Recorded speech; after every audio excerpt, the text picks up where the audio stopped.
She leaned in close over the casket, like she was going to kiss me goodbye. Instead, she whispered, "Now it's your turn to die." Then she smiled, turned to the guests, and dabbed her eyes like she'd lost everything. That was the day I buried my husband, and any illusion I still had about my daughter loving me. It wasn't grief that kept me still. It was clarity, the kind that doesn't roar, just settles in your spine like cold water.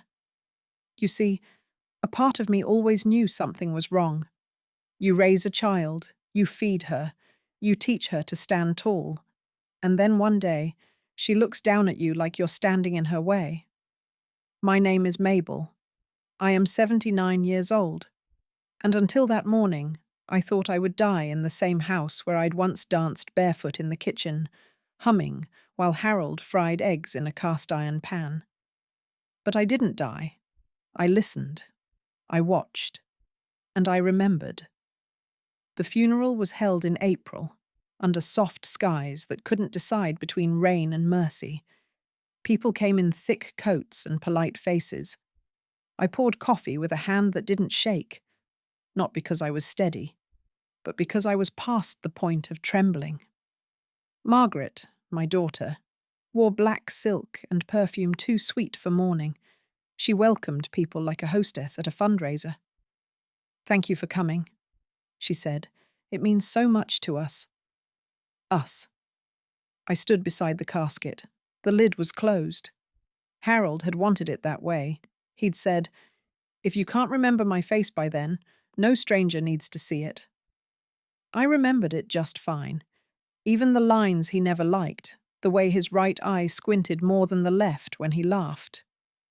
I stood there with one hand on the wood, and no one stood beside me. After everyone left, Margaret stayed behind to collect what she called paperwork. Her heels clicked on the tile like they were announcing something. I sat on the edge of the couch. She didn't offer me tea. She didn't even sit. "So," she said, flipping through a folder I hadn't seen before, "we should talk about next steps." "Next steps?" I asked. "Well, about the house. About your care. I mean, you're alone now and—" She trailed off with a sigh that had more impatience than sympathy. "Dad's pension won't stretch far. We should start thinking practically." I nodded slowly. "And what have you been thinking?" She smiled, the way people smile when they think they're doing you a favor. "There's a facility in Oregon. Clean, quiet, very modern. I've already spoken with them." "And the house?" "Well," she said, and this part she rehearsed. "The market's good. If we act quickly, we could get top dollar. I've already spoken to an agent." "I see," I said, though I didn't. Not fully. Not yet. That night, I didn't sleep. I sat at the kitchen table and ran my fingers over the worn edges. Harold had built that table. I remembered the day he brought it home, unfinished pine and glue stains. "It'll last longer than both of us," he said. And it had. It still stood. I thought about the mortgage papers, about the will, about the documents Harold insisted we update every few years. Just in case. I remembered him sitting at the desk, reading glasses perched low, shaking his head. "She's too eager," he once muttered. "Watch her." I had watched. I just hadn't believed what I saw. The next morning, I pulled out the folder from the old trunk in the linen closet. Birth certificates, insurance, the deed. My name was still there. Not his. Not hers. Mine. I didn't tell Margaret. I didn't confront her. I made her tea the next day like nothing had shifted. She talked about realtors and retirement with a lilt in her voice like she was narrating a tour. I smiled and nodded. That's the thing about old women.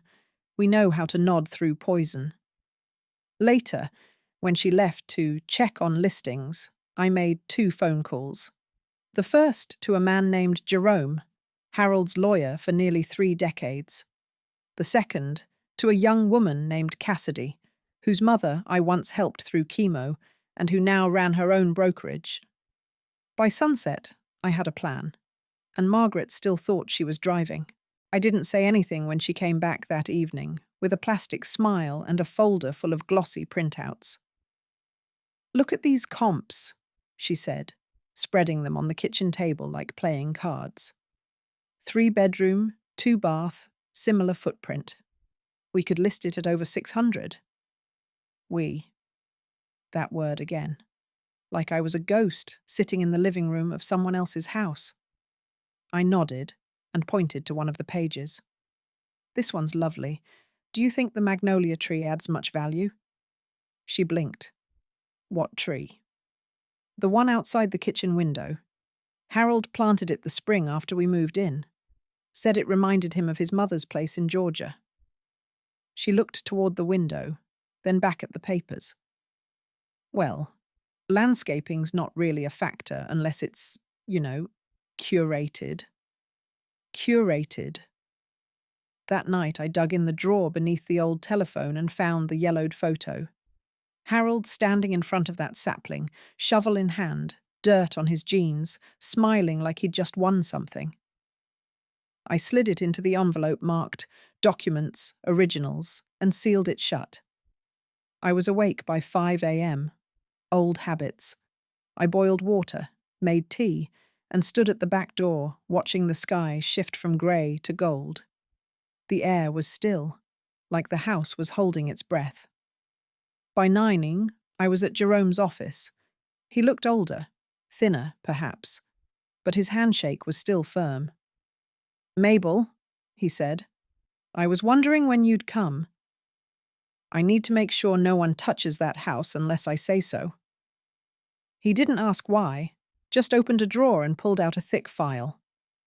"The title's in your name alone. Harold never changed it. And the trust documents from 2018 still stand. You're the sole beneficiary and controller. Do you want to block a sale?" "Yes," I said. "And I want it quiet." Jerome nodded. "Discreet legal block, no public alerts. She won't know unless she tries to file." "And if she does?" "She'll find out she's nobody to the property." Good, I thought. Let her try, Cassidy called that afternoon. "Your house is a gem," she said. "I walked by just to get a feel. It's got real charm. We can list it fast when you're ready." "I'm not ready to list," I said. "I'm ready to choose." She paused. "Meaning?" "Private showings only, no signs, no online tours. You bring me the people, and I'll tell you who deserves to live in what Harold built." Another pause. Then, "Understood, Miss Bennet. I'll handle it personally." That evening, Margaret cooked dinner. First time in years. She burned the carrots and undersalted the roast. I ate every bite. "I'm thinking we list next week," she said, sipping wine like she'd earned it. I dabbed my mouth and smiled. "I'm thinking of repainting the shutters. They're looking tired." She laughed. "Mum, you don't have to worry about that." I smiled wider. "Don't I?" The next day she left early for a yoga retreat. "Just the weekend," she said. "Rest, breathe, recharge." I waved her off from the porch. The moment her car turned the corner, I opened the back door to Cassidy. She wore jeans and a navy blazer, held a clipboard and a camera. "You sure you're up for this?" she asked. I nodded. "Let's show them where the real bones are buried." She took photos while I stood to the side. I didn't flinch when the camera clicked near Harold's reading chair. I didn't blink when she snapped the old kitchen tiles. That house wasn't a museum. It was a map, and I knew every room by heart. That night, I sat in the den with the lights off, the folder of documents on my lap, sealed and ready. I listened to the house groan with old age, the way it always did when the temperature dropped. It wasn't falling apart. It was settling. I picked up the phone and called Jerome one last time. "List it," I said. "Quietly. Cassidy will send the buyer." He didn't ask for details, just said, "Yes, ma'am," and hung up. Outside, the magnolia swayed in the wind. I thought of Harold again. How he once told me, "You don't always need to yell, Mabel. Just wait. People show you who they are when they think you're done watching." He was right. By Monday morning, 3 buyers had asked to see the house. Cassidy had filtered out the curious ones, the flippers, the bargain hunters who wanted a project. She brought me only one, a widow from Idaho named June, who'd lost her husband last year and wanted to start over near her sister's family. June arrived with soft eyes and a notebook too big for her purse. She walked the garden like she was walking through a story someone else had written, but she'd lived once in a dream. When she touched the magnolia, she didn't ask how old it was. She just said, "It smells like childhood." I watched from the kitchen window. Her fingers lingered on the banister Harold had sanded down himself, so the splinters wouldn't catch my stockings. When they finished, Cassidy walked her to the gate. I met them at the porch. "You liked it?" I asked. June looked at me with something steadier than politeness. "I felt safe," she said. That evening, her offer came in. All cash. No contingencies. No inspection circus. Just a quiet transfer from one woman who had loved and lost to another who needed space to begin again. I didn't say yes right away. I took the night, sat by the fireplace with Harold's sweater draped over my knees, and asked the room, "Would you be all right with this?" No answer came, but the house didn't creak, and that, for once, felt like permission. The next morning I signed. Jerome filed the paperwork that afternoon. Cassidy handled the escrow. By Thursday, it was done. But Margaret didn't know. Not yet. She returned from her retreat with a tan and the kind of glow that comes from smoothies and shallow thoughts. She walked through the front door and sighed like she'd missed the place. "I brought you a mug," she said, setting it on the counter. It read, "Good vibes only," in pink script. She poured herself sparkling water and asked, "So, are we ready to list?" I smiled gently. "We don't need to. It's already sold." She blinked. "What?" "I sold it," I said. "Last week. It's done." She laughed, a short, brittle sound. "Mum, what are you talking about?" "I'm talking about the house. It's no longer ours. Escrow closed this morning. New owner takes possession in 10 days. Her glass hit the counter too hard. "You're joking." I shook my head. "No, Margaret. I don't joke about homes, or about what's mine." She stepped back, like the words had pushed her. "You can't do that. You didn't even talk to me." "You didn't ask," I said. "You planned. You printed papers. You made calls. But you never once asked if I wanted to leave." Her mouth opened, then closed. "The deed is mine. The trust is valid. I checked. Twice." She shook her head slowly, eyes wide now. "Where am I supposed to go?" I didn't answer that. Not because I didn't care, but because she hadn't cared when she priced the kitchen cabinets before the dirt on her father's grave had settled. "You sold it out from under me," she whispered, stunned. "No," I said, voice steady. "You were never standing on it to begin with." She stormed upstairs. I didn't follow. I packed that night. 2 suitcases, 1 leather purse, the deed copy, Harold's wedding ring, my blue sweater, the one with the hole in the sleeve he always teased me about, and a black notebook where I had written everything Margaret said at the funeral, just to remember. By morning, I was gone. The keys were left on the kitchen table. So was a note. "Don't wait too long to figure out what matters. Sometimes, by the time you realize, it's already gone." I didn't leave a forwarding address. Not because I was hiding, but because I wanted to see how long it would take her to realize I hadn't just vanished. I had moved on. There's a difference. Disappearing is what people do when they're scared. But I wasn't scared anymore. Not of her voice, not of her silence, and not of what waited for me beyond the porch I used to sweep while she scrolled through her phone. The motel was nothing special. Cream-coloured walls, a stiff bed, a television that only picked up 2 channels, but the door locked from the inside, and no one commented if I boiled garlic or made tea at midnight. Freedom doesn't always come wrapped in luxury. Sometimes it smells like instant coffee and your own rules. I spent 3 days reading. I went through Harold's old letters, the ones he'd written during his service before we met in person. He had a way of writing like he was already married to me, already home. "Mabel," he wrote once, "you don't belong to the world. You build it." And I had. For 60 years, I'd built the world around everyone else. Harold, Margaret, the dinner tables, the birthday banners, the little traditions no one remembered to keep except me. And when Harold died, I tried to build Margaret a bridge. She burned it, thinking I wouldn't swim. On the 4th day, my phone rang. Margaret. I watched it buzz. I watched it stop. Then buzz again. No message, just her name, blinking like a warning. On the 5th day, she found me, or tried to. Cassidy called, voice tight. "Your daughter just came to my office.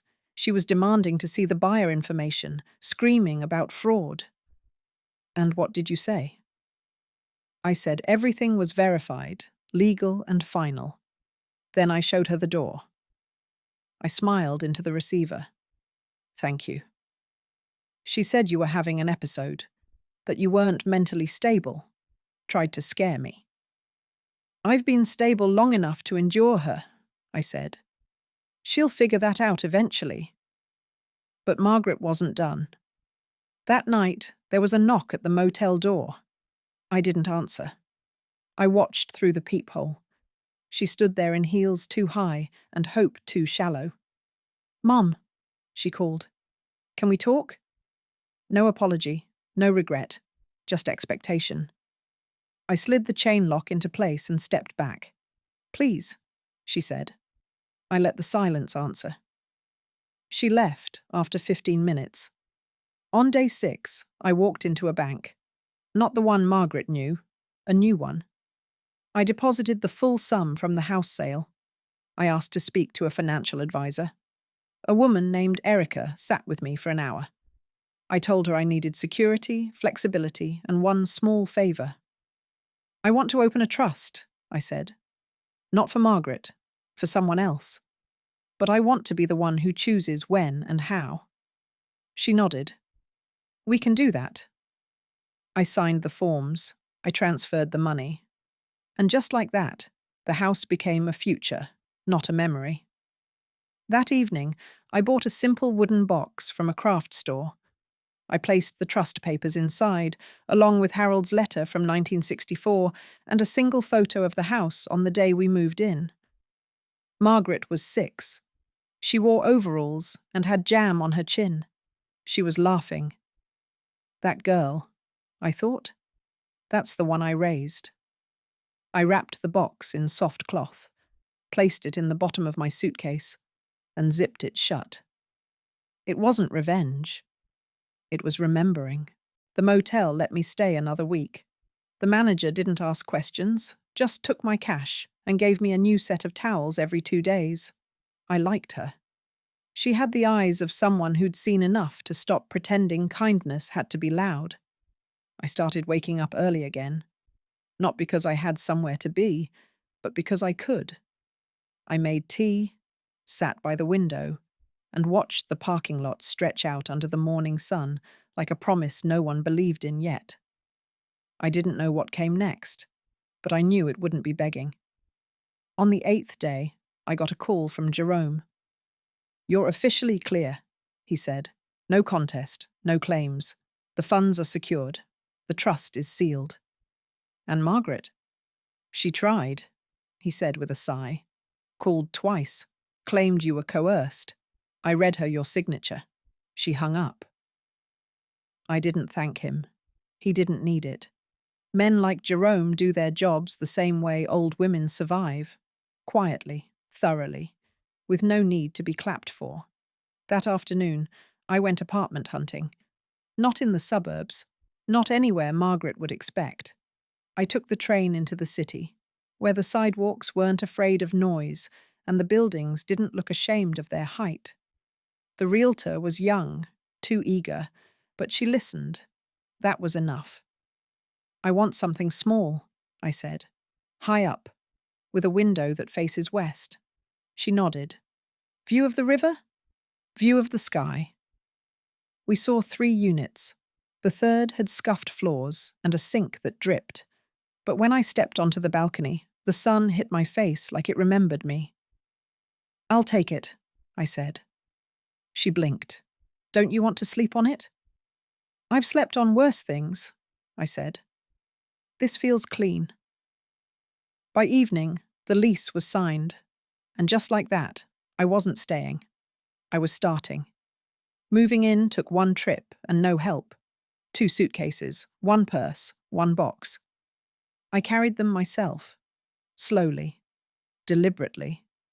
Like I was walking out of every time I bit my tongue just to keep someone else comfortable. The apartment was quiet. Too quiet at first.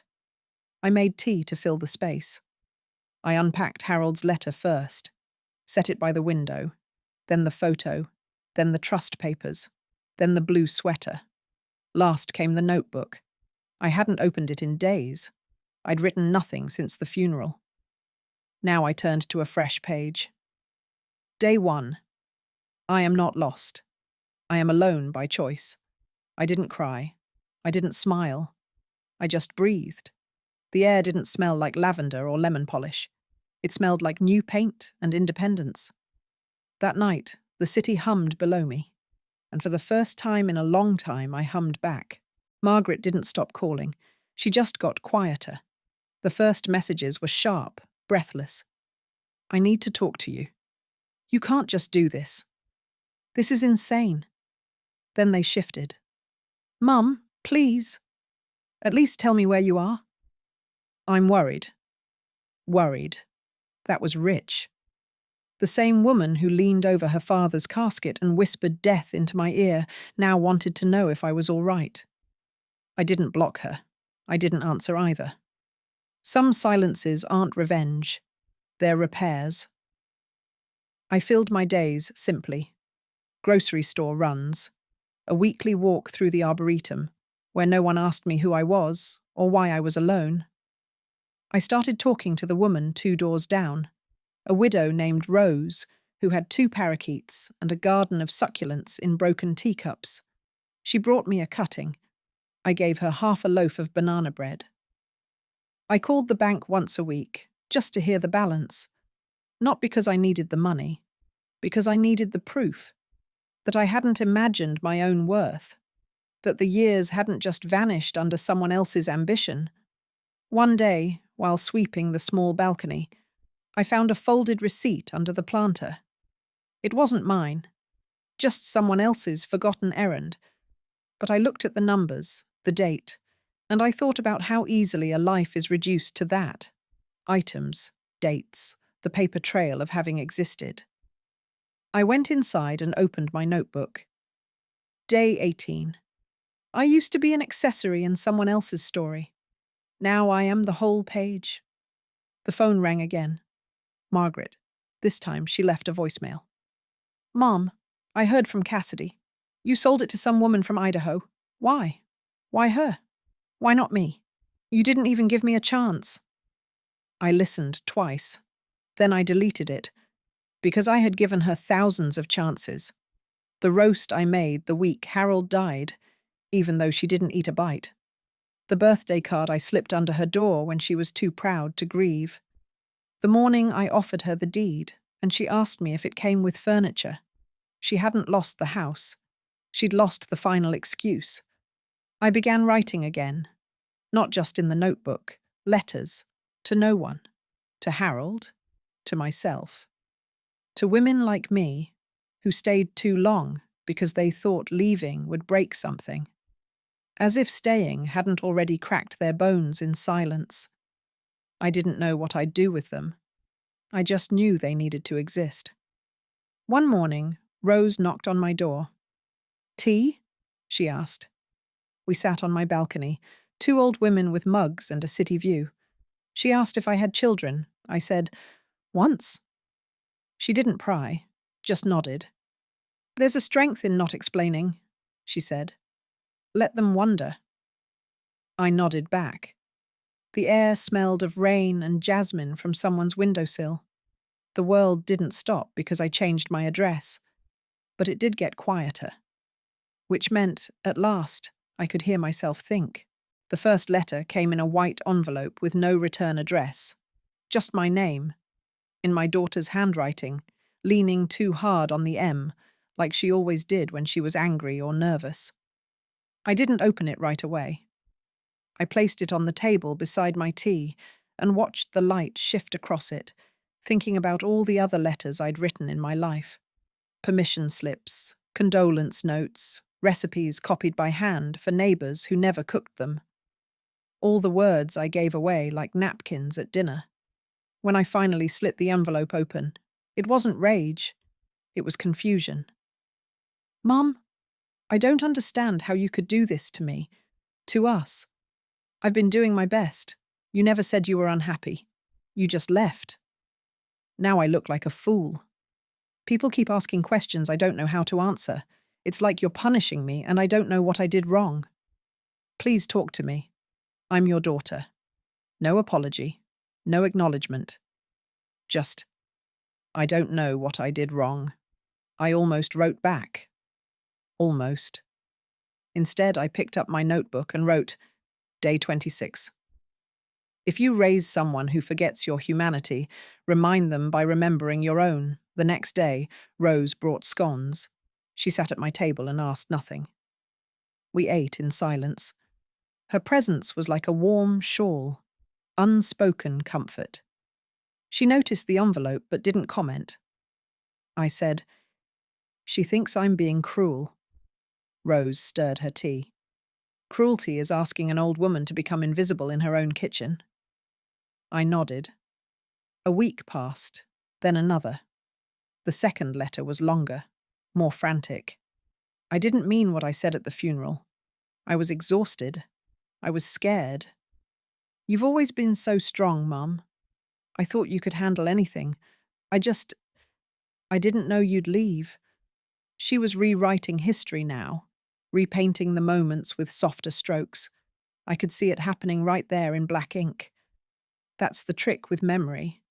If you tell yourself the story enough times, you start to believe it was someone else who slammed the door, not you. This time, I did write something back, just not to her. Day 34. She doesn't miss me. She misses what I gave freely. My meals, my patience, my presence. She misses the comfort of knowing I would never leave, until I did. That afternoon, I visited the small used bookstore 2 blocks from the apartment. I asked the owner, a man with kind eyes and permanent ink smudges on his fingers, if he had any old ledgers. He handed me a cloth-bound journal, its spine cracked but intact.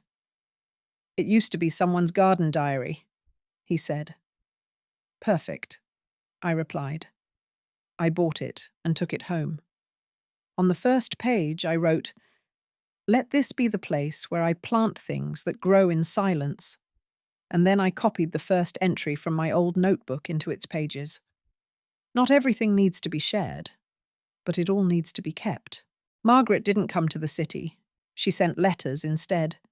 As if ink could undo years of silence. As if sentences could stand in for all the evenings she spent scrolling while I washed her dishes. As if her words could land softly after she'd made every room I entered feel smaller. I didn't answer. But I kept them. Not to reread. To remind. Some women wear scars on their skin. Others carry folders of quiet insults, stacked neatly, alphabetized by date and temperature of the room. I once ironed her work blouses, even after she called me an extra body in the way. I once rewound her voicemail to hear her say, "Thanks, I guess," because it was the closest she'd come to gratitude in 3 years. I once sat in a darkened stairwell and listened to her tell a friend, "She's just there, like a houseplant you forget to water." She forgot. I didn't. One morning, I took the journal from the shelf and wrote, Day 41. My absence is louder than all the meals I made, all the laundry I folded, all the space I never asked for, but filled with service anyway. I didn't weep when I wrote it, but I did close the book slowly, like sealing a wound. The next letter came wrapped in desperation. Mum, they're raising the rent here. I didn't know it would be this bad. I thought we had time. You blindsided me. How could you do that? I've got credit card debt. The taxes on the house were due. Now I have nothing. You didn't just sell a building. You sold my future. Was that the point? Yes, I thought. That was the point. Not to punish, but to stop subsidizing someone else's lack of empathy with my own survival. That evening I called Jerome. I want to adjust the trust. He paused. You're certain? I want it airtight. Not a penny can be touched without my say. He didn't argue. Understood. Then I made tea, opened the window, watched the city carry on below me like it hadn't watched an old woman wake up and build new walls with old strength. Rose came by later. She brought jam. We talked about nothing. That's the thing about healing. It doesn't need narration, just presence.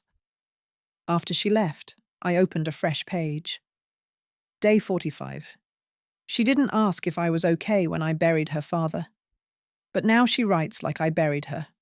Funny how people confuse love with access, and mistake silence for cruelty, when silence is just the end of service. It was a Friday afternoon when the knock came. Not a neighbour, not Rose, Margaret. I didn't open the door. I didn't even move. Just watched the shadow through the frosted glass, the tilt of her head, the stiffness in her shoulders. Mum, she said, loud but not yelling, I know you're in there. I stayed quiet. She tried again. Can we talk? Please? I sat in my armchair and sipped my tea, steady and slow. Just 5 minutes. That's all I'm asking. But that wasn't all she was asking. Margaret never wanted minutes. She wanted resets. She wanted me to wipe the slate and pretend she hadn't whispered poison over her father's body. She wanted amnesia in a teacup. The knock came again, then silence. I waited. 10 minutes later, the knock returned. Softer now. Please. She sounded young, too young for 47, like a child who'd lost her place in a crowd. I stood and walked to the door, but I didn't open it. I spoke through it. You already had 5 minutes, Margaret. You had years of them. I heard her breath catch. I know, she said. I know I was harsh, but it was grief. No, I said. It was habit. Silence. Then, can I come in? No. Why not? Because I already left. That landed. I could feel it, even through the wood. She said nothing for a while. Then footsteps retreated down the hall. I watched her from the window. She looked smaller than I remembered, not because she was diminished, because I had stepped back far enough to see her clearly. That night, I opened the journal again. Day 52. She came to my door. She knocked. But I have nothing left to let in. You don't open the door for the same storm twice. The next morning, Rose found me at the community garden down the block. We were weeding mint plants that had spread beyond their bed. She wore gloves with sunflowers on them. I didn't wear any. I liked the dirt under my nails. It reminded me I was still capable of making something grow. She came? Rose asked. I nodded. And? She left. Rose didn't look surprised, just passed me the trowel. We gardened in silence. By noon, my back ached and my knees popped. But the plot was clean, the mint contained, and I felt taller somehow, like the weight of history had shifted off my spine. I went home and took a hot bath. Later, I made lentil soup and wrote, Day 53. Closure isn't her walking away.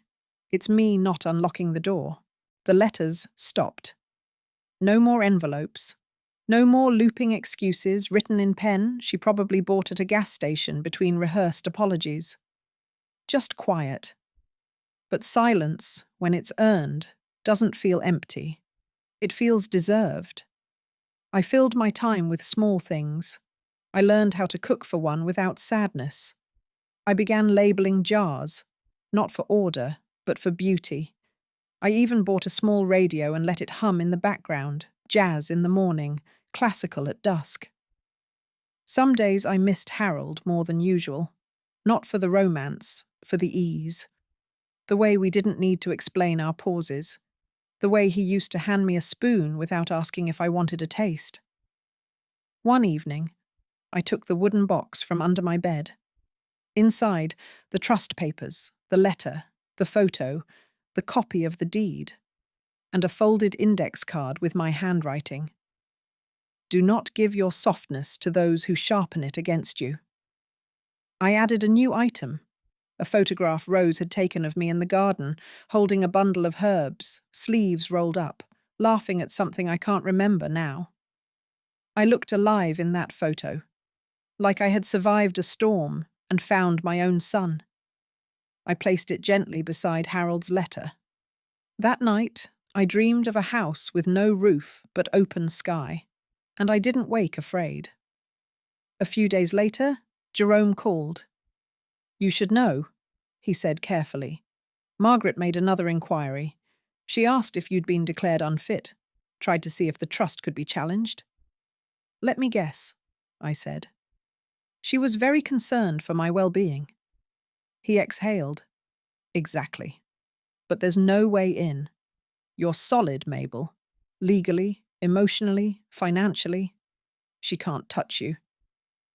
I know, I said. But it still left a chill. Not because I feared her, but because I once gave birth to someone who now circled like a vulture around what she couldn't have. After I hung up, I wrote in the journal, Day 61. She doesn't want me. She wants my footprint. She wants proof I was here only so she can erase it in her own name. I made a cup of chamomile and sat by the window. The city wasn't quiet, but I had found quiet inside it. There's something to be said for being small in a big place. You stop trying to be someone else's definition of important. Later that week, I got a postcard from June, the woman who bought my old house. It was short. The magnolia is blooming. I think it likes me.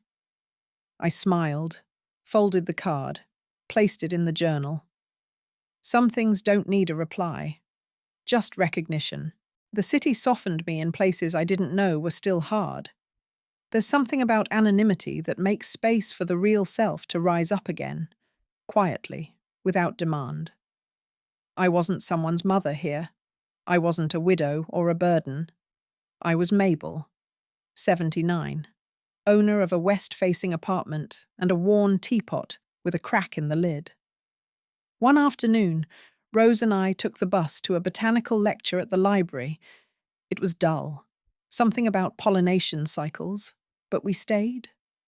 Afterwards, we ate sandwiches from wax paper and talked about everything except our pasts. We survived, she said once, wiping mustard from her lip. And then what? I asked. And then we got smart enough not to apologize for it. When I came home, there was a manila envelope under my door. No handwriting. Inside, a typed letter and a copy of a legal motion. Margaret had filed for conservatorship. She was trying to declare me mentally unfit. No phone call this time, no pleading, just paperwork. I sat at the table and stared at the document.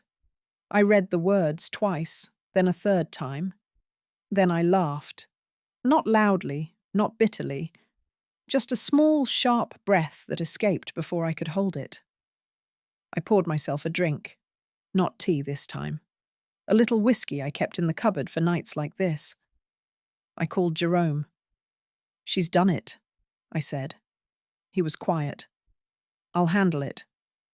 "I want to be there," I said. "At the hearing. I want to look her in the eye." "You sure?" "I've been quiet long enough." The date was set. 2 weeks from then. In the meantime, I prepared, not with evidence or witnesses, with dignity. I got my hair trimmed, bought a navy dress I didn't hate, polished my shoes. I copied one sentence into my journal. Day 68. "If they try to bury you, stand taller. Let them see what they've mistaken for dirt was always a root." I didn't tell Rose. Not yet.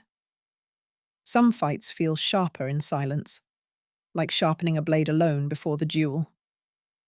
On the morning of the hearing, I left early, took the long way, walked part of it, let the wind catch my coat.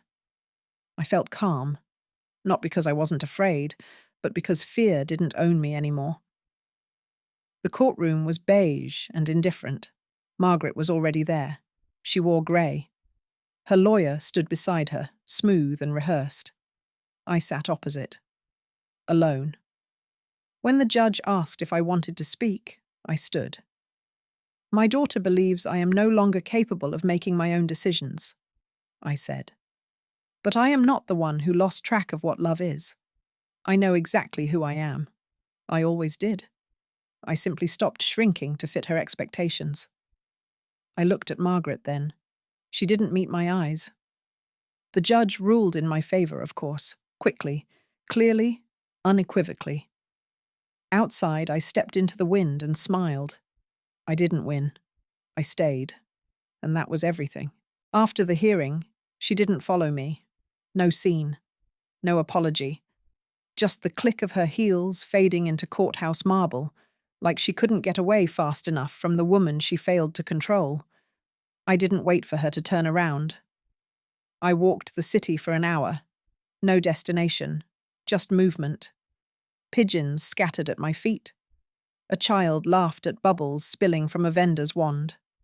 Life didn't pause to congratulate me, and that felt right. I bought a single rose from a street cart and carried it home like a medal I didn't need to explain. When I got back, Rose was waiting. She said nothing, just looked at me. I nodded. She tried. The courts didn't believe her. Rose opened the door wider. "Tea?" We sat at my kitchen table and didn't speak for a long time. Eventually, she said, "What will you do now?" I looked out the window. Live. I meant it. No more proving. No more shielding people from the consequences of their cruelty. No more teaching grown women how to love their mothers. I picked up the garden journal and opened to a blank page. Day 74. She wanted a version of me that stayed quiet while she stepped over the pieces. I left the room instead. The next week, I gave away half my clothes, not out of bitterness, out of clarity. I no longer needed so many coats to brace myself against cold I didn't invite. I sent Rose home with scarves, blankets, an old coffee grinder she admired. She didn't ask why. She understood.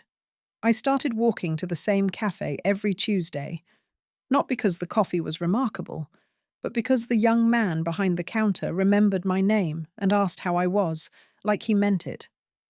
I began writing letters, not to Margaret, but to myself. I wrote to the girl I used to be, the one who packed lunch for her husband and daughter and never packed anything for herself. One evening, I sat on the balcony and read them aloud, just to the wind, just to know they were real. Later, I boxed up the old notebook, the one with the funeral note, the whispered death sentence. I tied it with string, placed it at the back of the closet, not to forget, but to say, I don't need to carry this anymore. I copied one last thing into the garden journal. Day 79. She may never understand what she lost, but I do. I lost silence. I lost doubt. I lost the ache of waiting to be seen. And in their place, I found myself.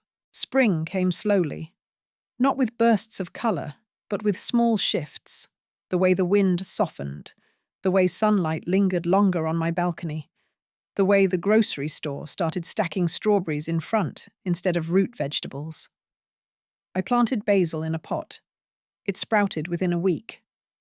Life doesn't always announce itself. Sometimes it just grows quietly while you're busy thinking you're still standing still. Rose and I started volunteering once a week at a shelter kitchen.